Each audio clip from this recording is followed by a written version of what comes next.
Ooh. I'm actually more nervous about this speech than it was about getting married. So. Oh. Okay, here we go.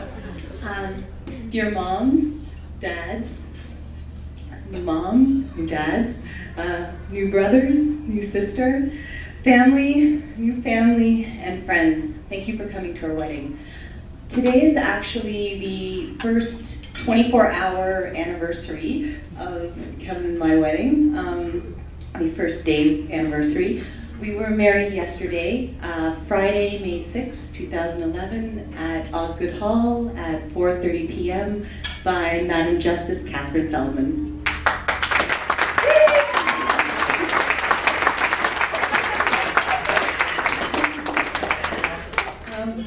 I spent a lot of time thinking about what marriage vows are, and if you kind of noodle them through, you realize that they are really incredibly awe-inspiring. Like, you're basically promising to love your husband as the love of your life, take care of him, always be there when he needs you, whatever might happen, like in good or in bad, richer and poorer, sickness and in health. And you promise this for the rest of your lives, and then kind of probably even longer, because then you're buried next to each other. You didn't want me to say that part, but it's true, right?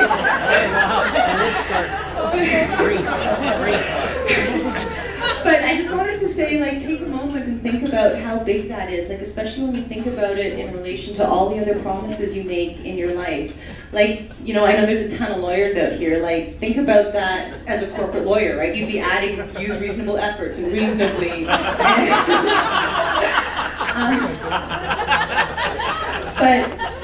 But the marriage vow is this totally unbounded, unqualified vow to give the rest of your life to someone else. And that's kind of what makes the marriage vow, like, huge and insane and crazy, but it's also what makes it, like, incredibly, like, beautiful and, like, really, really wonderful. And then if you think a little bit more, like, people have been doing this for, like, tens of thousands of years, like, since we were cavemen. They've been getting married in some form or another and making this pledge to each other. And you know, and then also think there's actually, like, a ton of animals that, like,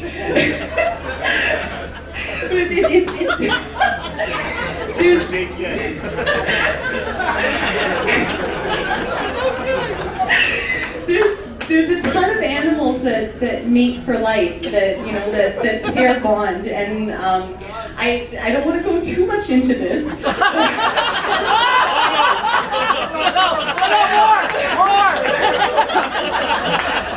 But just one, like, kind of, I thought it was an interesting factoid, is there's about 10,000 animals that, like, mate for life, and it's pretty interesting. Google it if you have time.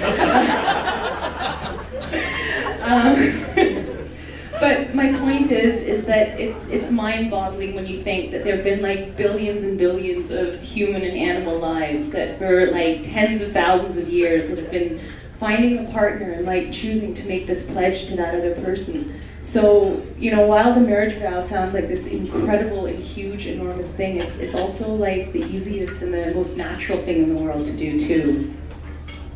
So.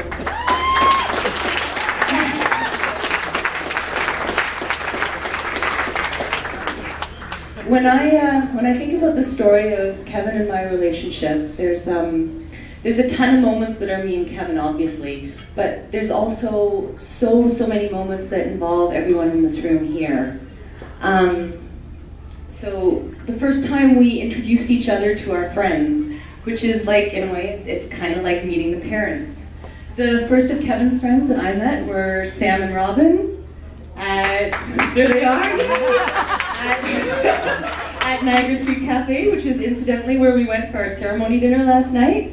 And the first of my friends that I introduced Kevin to are Linda and Barry, the maid of honor, or Linda's the maid of honor, and Barry, her husband, over there, and at Blowfish Restaurant. And the first time that Kevin introduced me as his girlfriend, which, like, every girl here knows is a very big milestone, was at Craig's birthday party. Craig's over there at the steakhouse next to the Shopsies, somewhere on, like, Yonge Street or something.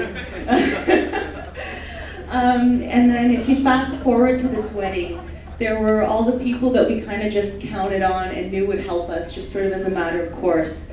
There's Tess, who made this like amazing, amazing wedding cake.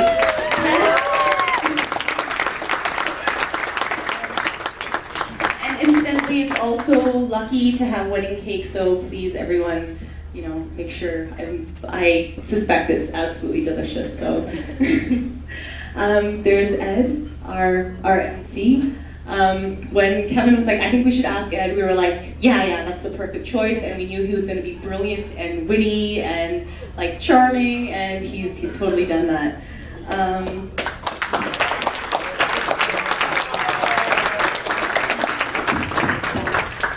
My cousin Kimberly, who helped everyone find their tables and find their way, and she's saying, no, don't thank me, she's over there.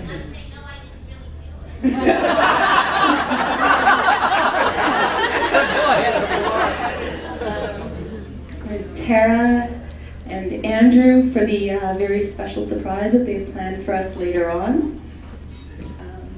To Liam, Zachary, Katie, McKenna, thank you guys so much. The royal wedding would have wanted you five before to be princes and princesses if they'd seen you come across the floor like that.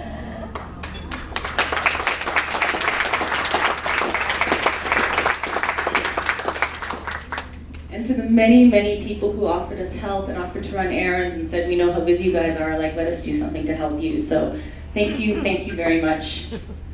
And then to Linda, Sylvia, Sue, and Sarah. From hanging out in the quad and the hallways of St. Hilda's, and from flapping in our robes to dinner at Strawn Hall, and to studying in the Trin Library. And to Karen, from the first time I met you on the boat cruise for first-year law students at McGill, we've come a really long way together, and look where we are now. Like, we've gone through school and graduating and starting our careers and making new families. So to all of you, I just want to say you are the ideal women. You're incredibly smart, you're accomplished, you're capable of absolutely everything. Beautiful and you're strong. And I've been really lucky to have that like amazing bond of female friendship with you guys. Like we always stand up for each other. We celebrate the things that happen to each other like they've happened to us. And you're also the people that I always want to talk to for like the kind of advice I know I would give myself if I wasn't kind of clouded in the moment. So you guys are this huge part of my life, and I just want to say thank you at this time because it's sort of appropriate now. And to my new sister, Tara, I know we've got a similar long journey ahead, and I'm looking forward to every minute of it. To my officially new family, you guys are a really fantastic, fantastic family to join. I knew that since Christmas 2007 when I went to Sudbury for the first time. It was like the Christmas that you have in kids' books. There was tons of music brought to us by Al and Mike, and tons of presents and everyone together and like everyone happy, and it was a fantastic Christmas. Like, and I'm kind of at the point now where I expect that every trip to Sudbury is going to be these like fantastic family events, and it's it's going to be by the lake at Burke's Place or poolside barbecues at Kathy and Al's, and I expect everyone to be like playing music and dancing, and Dan to be dancing with me. But at the same time, I also know that it takes a really special family to be like that. So, Heenies, thank you, and I really consider myself lucky to be joining you guys.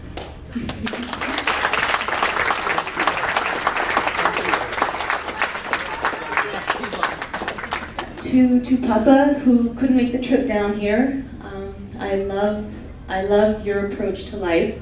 There's the first memories that Kev's told me about when he was a kid always involved Papa.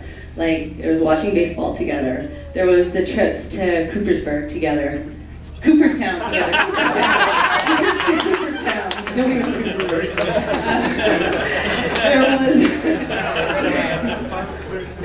There was going for a haircut